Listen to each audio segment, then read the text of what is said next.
សចាដូចពីខាងដើមហើយពេលខ្លះនិយាយតាម script ក៏ត្រូវខ្លះអីខ្លះអញ្ចឹងត្រូវនិយាយប្រាប់គាត់អីថែមទៀតហើយនេះគឺការ detail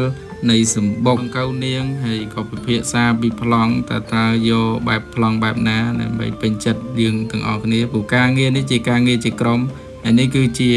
ការតម្បាញសូត្ររបស់ខ្មែរយើងហើយក៏ដើរមើលប្លង់សិនមុននឹងផលិតទៅប្លង់ទី2ហើយក្រុមការងារយើងក៏ជញ្ជូនទៅមានកាន់ផៅបែងផងអីផងដើម្បីទទួលបានប្លង់ថ្មីមួយទៀត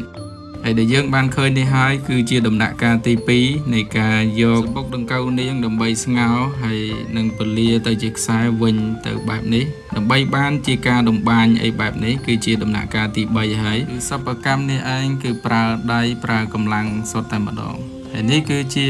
រីសាឬក៏ជាលទ្ធផលដែលទទួលបានគឺនឹងការដាក់លក់នៅលើទីផ្សារ